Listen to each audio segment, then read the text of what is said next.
पंचतंत्र की कहानी। 3 मूर्ख पंडित। एक नगर में 4 मित्र रहते थे।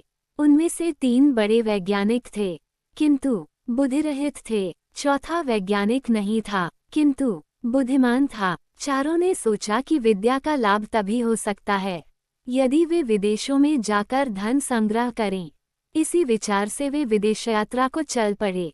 कुछ दूर जाकर उनमें से सबसे बड़े ने कहा, हम चारों विद्वानों में एक विद्या शून्य है। वह केवल बुद्धिमान है। धनोपार्जन के लिए और धनिकों की प्रसन्नता प्राप्त करने के लिए विद्या आवश्यक है। विद्या के चमत्कार से ही हम उन्हें प्रभावित कर सकते हैं। अतः हम अपने धन का कोई भी भाग इस विद्याहीन को नहीं देंगे। वह चाहे तो घर वापस चला जाए। दूसरे ने इस बात का समर्थन किया, किंतु तीसरे ने कहा, ये बात उचित नहीं है। बचपन से ही हम एक दूसरे के सुख दुख के सहभागी रहे हैं। हम जो भी धन कमाएंगे उसमें इसका हिस्सा रहेगा। अपने पराये की गणना छोटे दिल वालों का काम है। उदार चरित व्यक्तियों के लिए सारा संसार ही अपना कुटुंब होता है। हमें उदारता दिखलानी चाहिए। उसकी बात मानकर चारों आगे चल पड़े। थोड़ी दूर जाकर उन्हें जंगल में एक शेर का मृत शरीर मिला। उसके अंग प्रत्यंग बिखरे हुए थे। तीनों विद्याभिमानी युवकों ने कहा, आओ हम अपनी विज्ञान की शिक्षा की परीक्षा करें। विज्ञान के प्रभाव से हम इस मृत शरीर में नया जीवन डाल सकते हैं।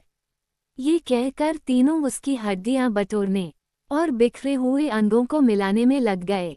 एक ने अस्थि संचय किया, दूसरे ने चर्म, मांस, रुधिर संयुक्त किया, तीसरे ने प्राणों के संचार की प्रक्रिया शुरू की। इतने में विज्ञान शिक्षा से रहित किंतु बुद्धिमान मित्र ने उन्हें सावधान करते हुए कहा, जरा ठहरो, तुम लोग अपनी विद्या के प्रभाव से शेर को जीवित कर रहे हो। वह जीवित होते ही तुम्हें मारकर खा जाएगा। वैज्ञानिक मित्रों ने उसकी बात को अनसुना कर दिया।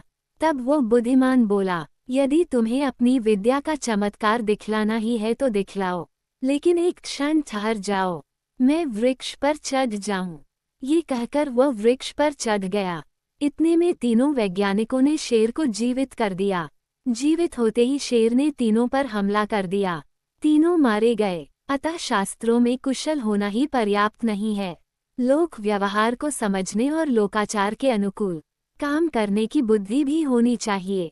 अन्यथा लोकाचारहीन विद्वान भी मूर्ख पंडितों की तरह उपहास के पात्र बनते हैं।